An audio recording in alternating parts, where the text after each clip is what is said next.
About 2.5 months ago, there was a meeting held at the UN. The topic of said meeting was about cyber violence. Now, this had been a term that had been thrown around beforehand, but mostly in relation to this, and has since lessened. I've still seen the term cyber violence used here and there, but nowhere to the extent that I originally thought, or how heavily it was being pushed before the UN meeting.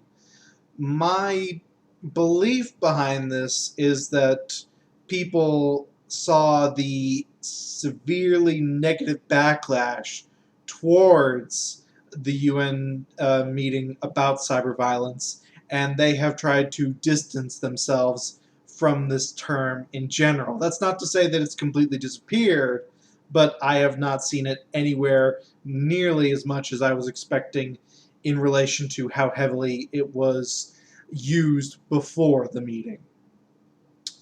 Well, in the past week, particularly, before this, yes, but this week specifically, I have seen another term that has been used alongside it, but I think largely as a replacement. Online violence. Both of these terms, the way that they are used, seem to equate to the same idea that words on the internet will physically hurt.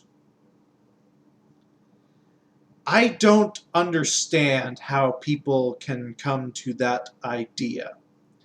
And this seems to be something that is being pushed a lot. They're trying to find a way to make it stick.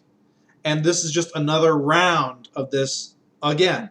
I talked about this in, actually, I think 2 different videos back when the UN meeting itself was being held.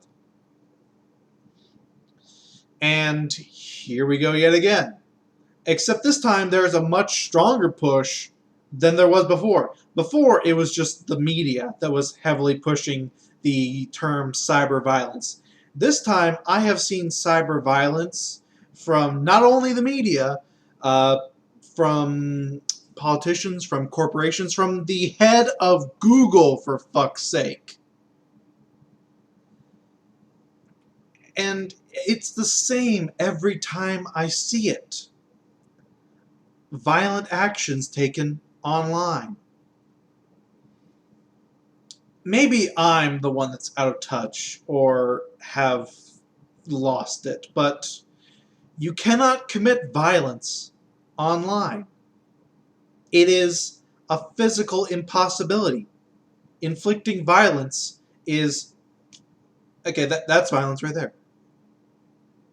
You can't do that online unless we are somehow developing Matrix level technology where your entire being can be sent into a computer.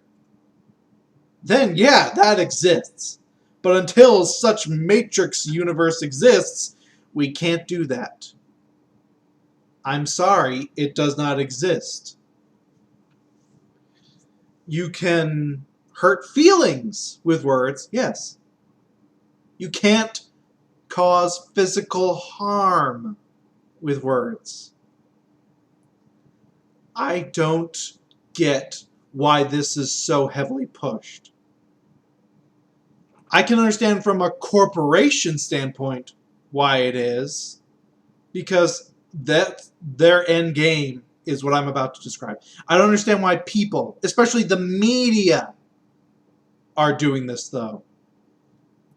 Because if this is taken seriously, this will lead to, let me describe it like this.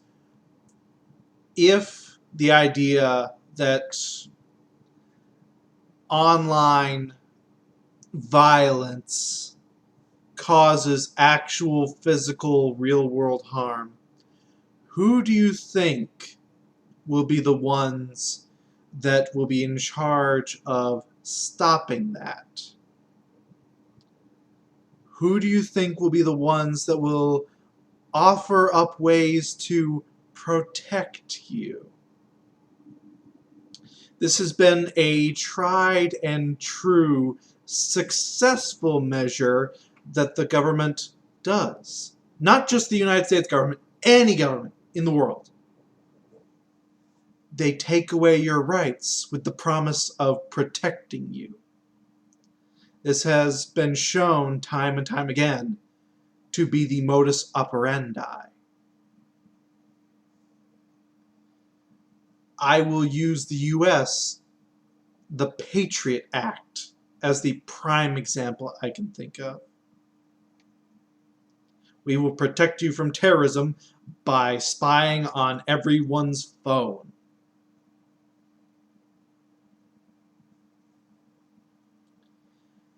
The government from a lot of countries has wanted to take better control of the internet. I don't know if the media realizes they're opening the doors for them with this. I know big corporations do. That's one of their end games.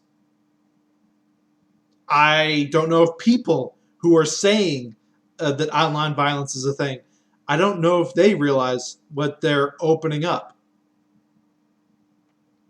This somewhat scares me because, like I said, this has been a tried and true thing. The government has done this many times in the past. And if it works, they'll do it again. I'm hoping that I'm just overreacting a bit and this will go the way of, not the dodo, but go a lot underground like the term cyber violence did. But this one's being pushed a lot stronger, so I'm a bit more cautious on this one. I'm going to close this with a quote from, ironically, a former president of the United States. Now, whether you like him or hate him, because he is extremely polarizing, that is not the point of this. I am just giving a quote that, to this day, still holds relatively true. The 9 most terrifying words in English are, "I'm from the government and I'm here to help." I believe that phrase actually needs an update to fit with a more accurate version of today. I will be updating that to the 10 most frightening words in the English language are, "I'm from the government and I'm here to protect you." This has been Math Machine. Hopefully just being a bit paranoid, but let's see what happens. Peace out.